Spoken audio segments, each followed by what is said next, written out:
Selamat sore kawan-kawan semua. Pada saat ini saya akan menceritakan sejarah, asal mula, mitos ataupun legenda bagaimana awal mulanya terbentuk Gunung Tangkuban Perahu. Jadi di sini saya akan ceritakan sesuai dengan versi saya dan sesuai apa yang saya ketahui. Jadi kalau kawan-kawan nanti mendengar informasi yang berbeda, mohon dimaklumi karena kita mempunyai versi masing-masing. Tidak ada yang salah, semua juga bagus. Mungkin itu karena perbedaan versi saja. Oke, kita mulai. Ikuti video ini sampai selesai. Jangan di skip biar ceritanya tertangkap oleh kawan-kawan secara full dari awal sampai akhir. Gunung Tangkuban Perahu. Nama dari gunung itu adalah Gunung Tangkuban Perahu. Karena kalau kita lihat dari kejauhan, gunung ini memang betul-betul seperti perahu yang sedang terbalik. Kita bisa lihat Ardi Agni Daegal Ihatra, yang berarti gunung api yang terlahir di waktu fajar. Ada apa dengan semua cerita itu? Mari kita mulai bahas ceritanya. Simak sampai selesai. Jadi pada zaman dahulu kala, hiduplah seorang raja yang bernama Sungging Perbangkara. Beliau memiliki seorang putri yang bernama Dayang Sumbi. Dayang Sumbi merupakan seorang putri raja yang berparas cantik, sehingga pada saat itu banyaklah orang yang bertarung untuk mendapatkan beliau. Yang tidak maunya Dayang Sumbi diperebutkan oleh orang-orang pada waktu itu, sampailah beliau mengambil suatu keputusan untuk pergi ke tengah hutan dan hidup sendiri di dalam hutan demi menghindari semua orang yang mencoba mengejarnya. Singkat cerita, pergilah Dayang Sumbi ke dalam suatu hutan dan membentuk suatu gubuk untuk dia tinggal. Kesehariannya beliau menyukai membuat tenunan, sampai pada satu ketika beliau sedang mengerjakan tenunan tersebut, jatuhlah alat tenunan itu dari atas tempat beliau berdiri ke bawah. Singkat cerita, pergilah Dayang Sumbi untuk tinggal di dalam suatu hutan. Beliau membuat gubuk sebagai tempat tinggalnya. Keseharian beliau menyukai suatu kegiatan berupa membuat tenunan. Hingga pada satu ketika beliau sedang mengerjakan tenunan tersebut, alat tenun tersebut jatuh dari pangkuannya. Dikarenakan pada saat itu beliau merasa malas untuk mengambilnya, lalu beliau berkata, apabila ada yang mengambilkan alat tenunanku itu, apabila dia perempuan, akan kujadikan saudara, dan apabila yang mengambilkan alat tersebut laki-laki, akan dia jadikan suaminya. Lalu tanpa disangka dan diduga, datanglah seekor anjing yang berwarna hitam menggigit alat tenunan beliau, lalu mengembalikan ke pangkuan beliau. Tapi beliau mengingat akan janjinya, apabila perempuan akan beliau jadikan saudara, dan apabila laki-laki akan beliau jadikan suami. Ternyata anjing berwarna hitam yang diberi nama Situmang itu adalah bukan anjing sembarang anjing. beliau adalah seorang pangeran yang sangat tampan, yang pada saat itu sedang merubah wujudnya menjadi seekor anjing hitam. Lalu terkejutlah beliau karena anjing hitam yang barusan ada di hadapannya berubah wujud menjadi seorang pangeran yang sangat tampan.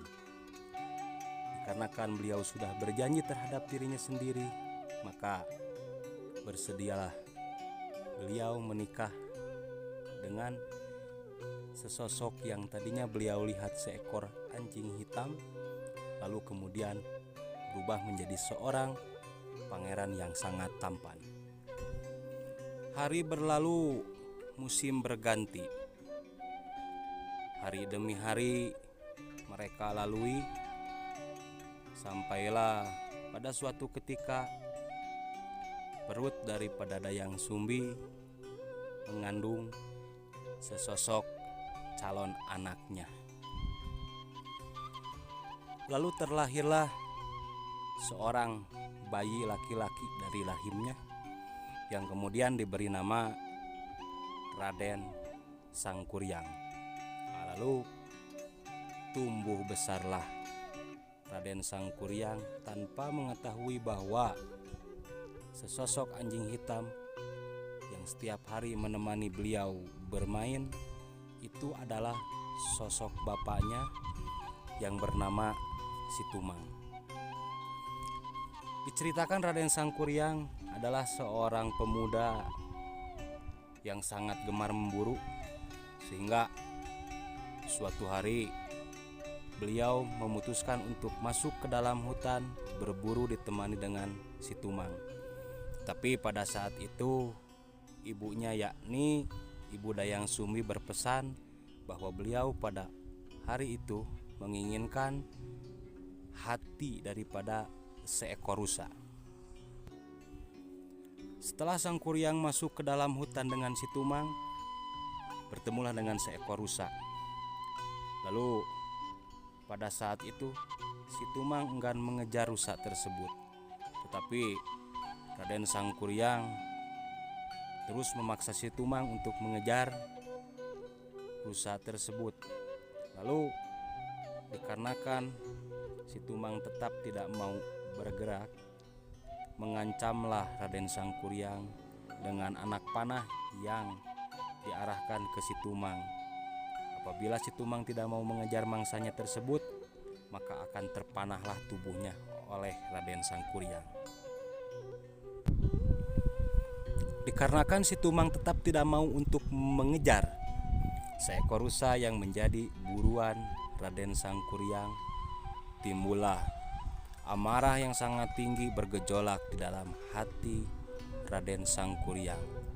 Lalu dengan sangat amarah beliau memanah tubuh daripada Situmang sampai Situmang tergeletak dan tak bernyawa. Setelah itu Raden Sangkuriang merobek dada daripada Situmang tersebut dan mengambil hatinya untuk dibawa pulang, diberikan kepada ibunya, yakni Dayang Sumbi.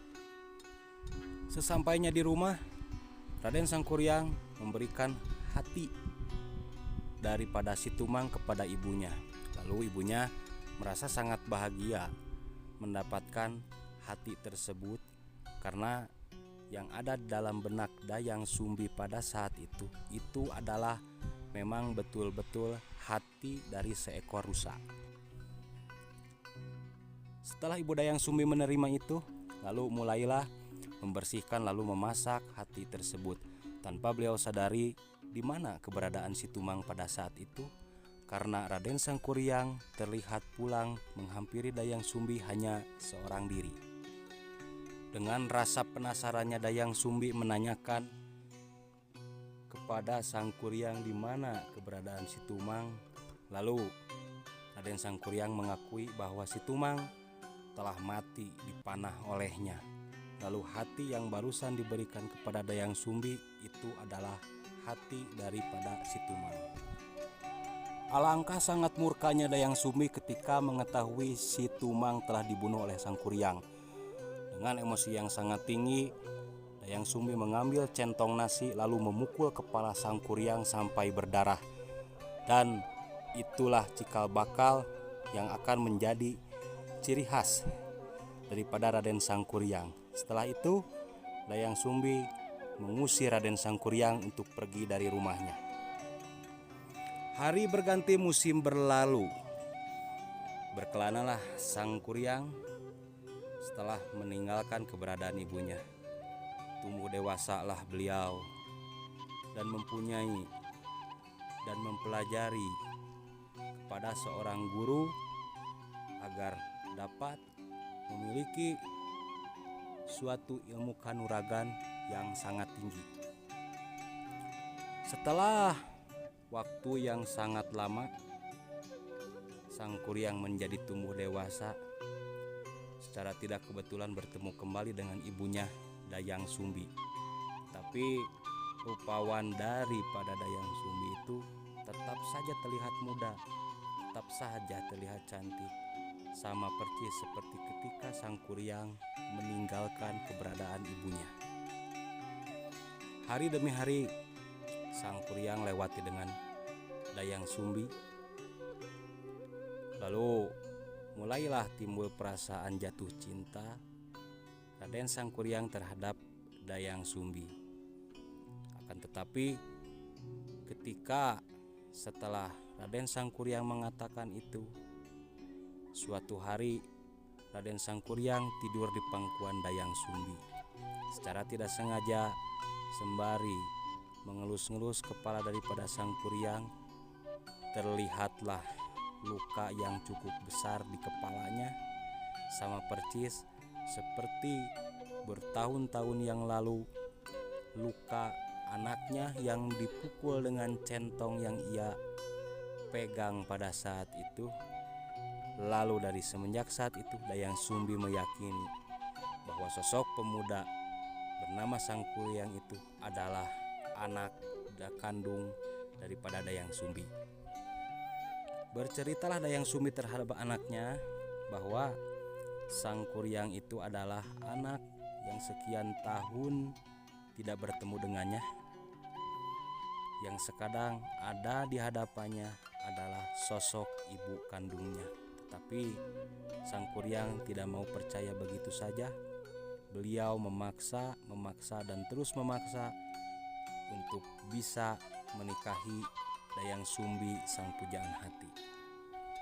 Saking terdesak dan terpaksanya Dayang Sumbi, dia mengiyakan dan memberi suatu persyaratan terhadap Sang Kuryang. Apabila memang betul-betul Sang Kuryang ingin menikahi dirinya, tolong buatkan suatu bendungan yang sangat besar dan buatkan suatu perahu yang sangat besar, dengan alasan akan nanti digunakan mereka bersama setelah menikah.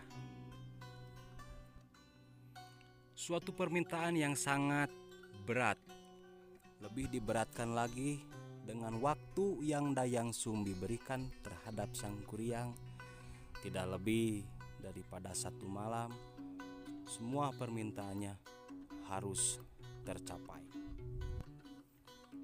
Walaupun semua permintaan itu terasa sangat mustahil, tapi tekad yang kuat dari diri Sang Kuryang dengan segala yang ia miliki, kesaktian, bantuan-bantuan daripada makhluk-makhluk gaib yang telah beliau tundukkan, beliau menyanggupi permintaan tersebut. Lalu mulailah Sang Kuryang membuat bendungan yang sangat besar dibantu dengan guriang-guriangnya. Lalu mulai membuat suatu perahu yang sangat besar.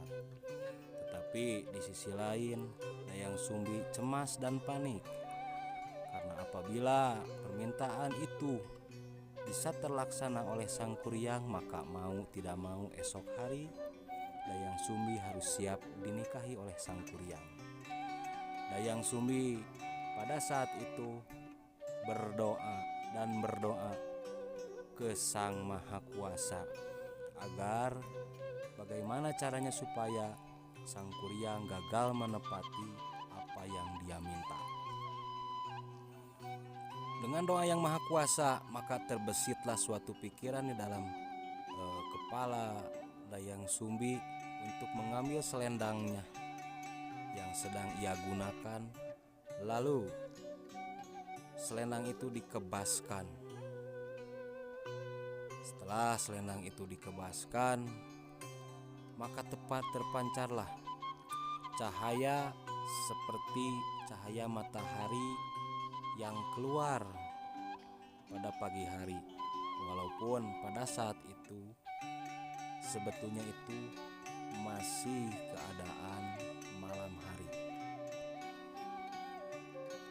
Setelah itu terjadi, Sang Kuryang merasa gagal untuk memenuhi permintaan Dayang Sumbi. Lalu saking marahnya Sang Kuryang, bendungan yang sudah hampir selesai dan perahu yang sedikit lagi selesai, semua makhluk-makhluk Buryang yang membantunya pergi lari tunggang langgang karena semua mengira fajar telah datang. Saking marahnya Sang Kuryang, ditendanglah perahu yang sangat besar yang telah ia buat. Terbanglah perahu itu tertendang, tetapi ketika perahu itu datang ataupun sampai ke tanah kembali dengan berbentuk perahu yang terbalik. Lalu dari situ awal cerita terbentuknya Gunung Tangkuban Perahu. Setelah itu Dayang Sumbi menyatakan bahwa Sang Kuryang itu gagal. Tapi Sang Kuryang tetap memaksa agar Dayang Sumbi mau dinikahinya. Dayang Sumbi terus berlari, Sang Kuryang terus mengejar. Semakin lari semakin dikejar. Hingga sampailah pada suatu titik di mana Dayang Sumbi berhenti dan berbalik badan menoleh terhadap Sang Kuryang. Sekali engkau kejar lagi aku, maka tidak akan pernah bertemu lagi denganku selamanya. Ketika Ibu Dayang Sumbi berlari, lalu moksa atau berubahlah menjadi satu tanaman yang sekarang disebut dengan pohon jaksi. Sang Kuryang yang sangat marah pergi ke daerah Cikapundung. Karena Cikapundung itu berarti pundung. Pundung itu artinya adalah ada suatu kemarahan yang sedang terjadi pada dirinya. Baiklah kawan-kawan, mungkin itulah sedikit cerita yang bisa saya bagikan ke kawan-kawan semua. Mungkin bila ada tutur kata yang salah, cerita yang berbeda, mohon dimaafkan. Karena seperti yang di awal saya bilang, inilah yang saya ketahui dan inilah versi dari saya. Ikuti terus video-video saya, biar kawan-kawan semua semakin mengetahui, semakin tahu apa yang ada di Tangkuban Perahu. Sampai jumpa di lain waktu. Assalamualaikum warahmatullahi wabarakatuh. Terima kasih.